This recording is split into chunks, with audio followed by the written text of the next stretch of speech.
Bismillahirrahmanirrahim. Assalamualaikum warahmatullahi wabarakatuh. Bertemu lagi dengan saya, Beni Dwi Komara, Sarjana Sains Magister Manajemen. Kali ini kita akan mempelajari tentang bisnis yang bertumpu pada seni, budaya, dan tradisi atau kearifan lokal masyarakat. Seperti kita ketahui, seni, budaya, dan tradisi menjadi aset yang utama untuk pariwisata Indonesia. Karena industri pariwisata harus bertumpu pada keunikan, kekhasan, dan kelokalan dari masing-masing daerah di tanah air. Ciri khas inilah yang membuat orang-orang untuk berduyun-duyun datang untuk melihat lokasi tersebut. Akhirnya terbentuklah pasar dan banyak bisnis yang bisa berkembang karena adanya pasar tersebut. Salah satu yang akan kami ulas adalah keberadaan Hotel Nafa Hotel yang ada di daerah Tawangmangu, Karanganyar, Jawa Tengah. Seperti apa itu? Mari ikuti perjalanan saya mengunjungi Nafa Hotel dan lokasi-lokasi di sekitar itu yang menunjukkan adanya seni, budaya, dan tradisi masyarakat.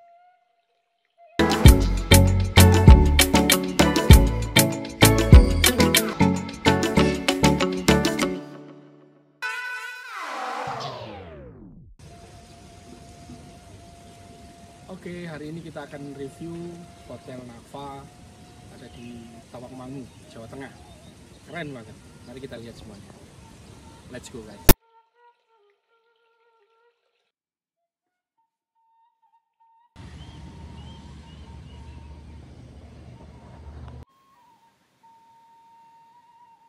Tawangmangu adalah sebuah kecamatan di Kabupaten Karanganyar, Jawa Tengah.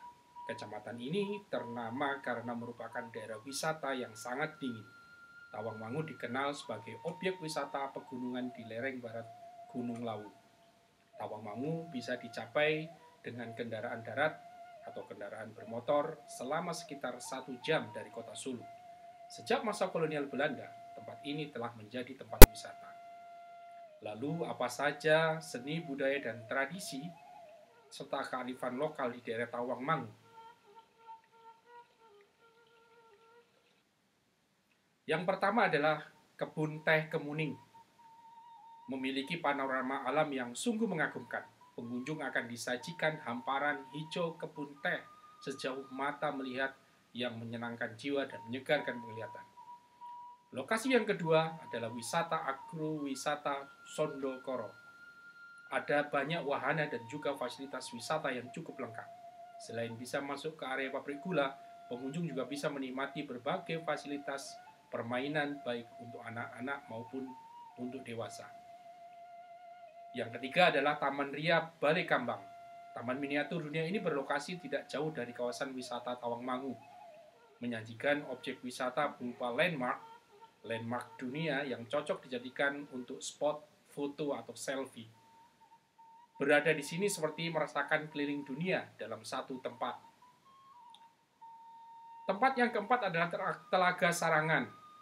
Berada di ketinggian 1200 mdpl dengan luas wilayah kurang lebih 30 hektar dan kedalaman air yang mencapai 28 meter. Daya tarik utama kawasan tempat wisata Tawangmangu ini terletak di telaganya, di mana kita semua bisa menyewa perahu di telaga dengan tarif sekitar 50.000 saja. Selain keindahan panorama yang disajikan, juga terdapat Candi Cetho di samping panoramanya indah. Juga terdapat misteri yang menyelimuti kawasan kompleks candi, serta mitos yang berkembang di tengah masyarakat yang juga menjadi daya tarik tersendiri.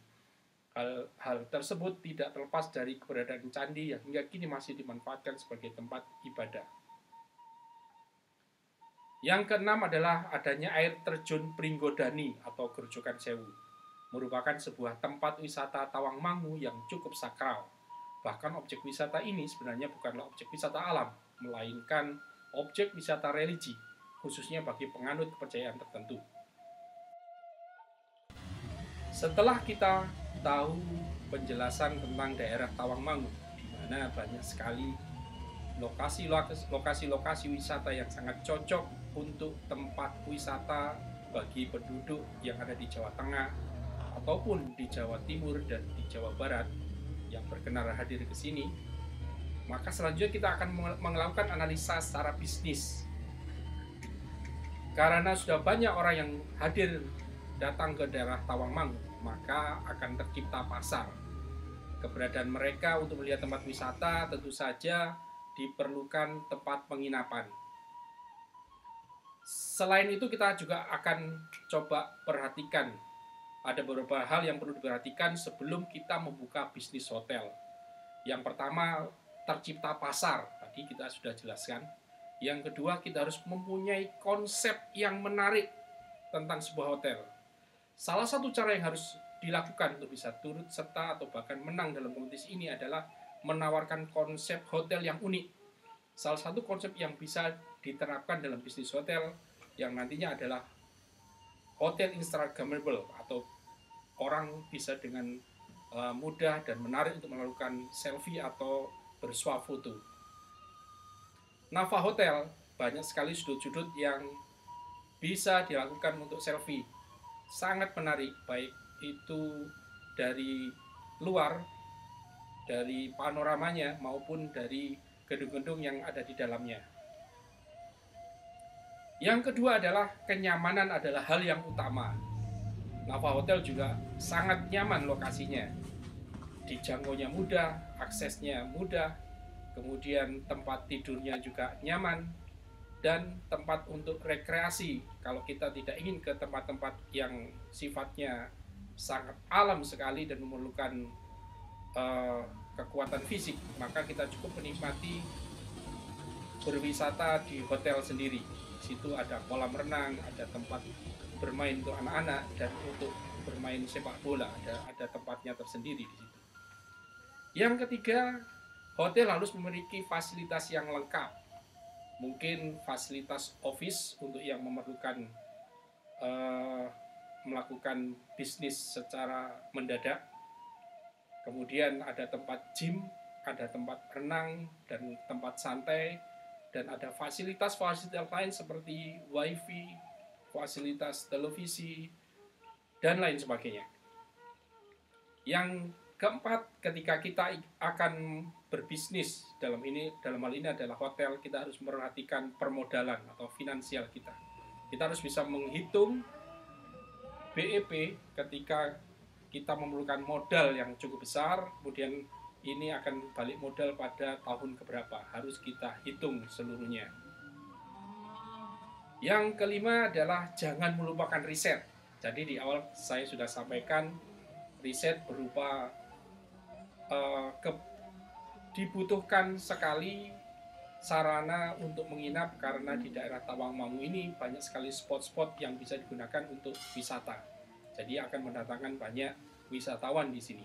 Kita harus tentukan apakah hotel ini adalah hotel menengah ke bawah atau hotel menengah ke atas. Hotel menengah ke bawah di kisaran 150.000 hingga 250.000. Sedangkan hotel kelas menengah minimal adalah angka 500, 750 hingga ke atas. Nafa Hotel ini dia mengambil range market yang ada di middle up. Kalau kondisi normal, harga per kamarnya di kisaran 1 juta rupiah, sedangkan di kala pandemi seperti ini, dia memberikan diskon hingga di kisaran 500 atau 600 ribu. Di sini landscape-nya bagus banget. Di antaranya ini sebelah kiri, ini kalau malam bisa dijadikan api unggun.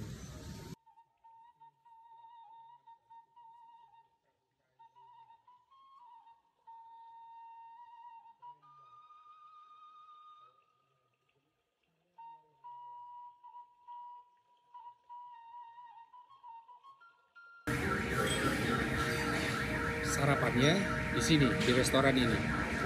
Karena pengunjungnya ramai, dibagi mulai jam 7, jam 8, setengah 9, jam 9, sesuai kebijakannya administratif di sini. Tapi enak banget.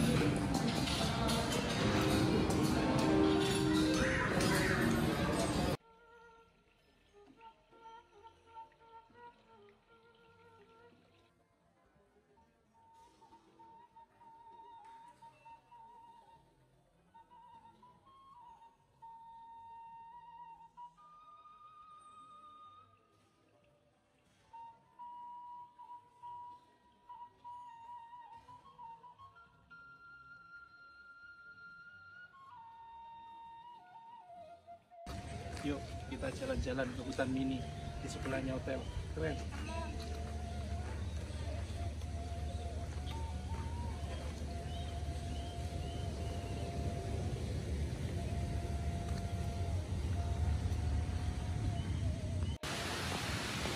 Alhamdulillah kita sudah nyampe Grojogan Sewu, Tawangmangu. Bagus banget.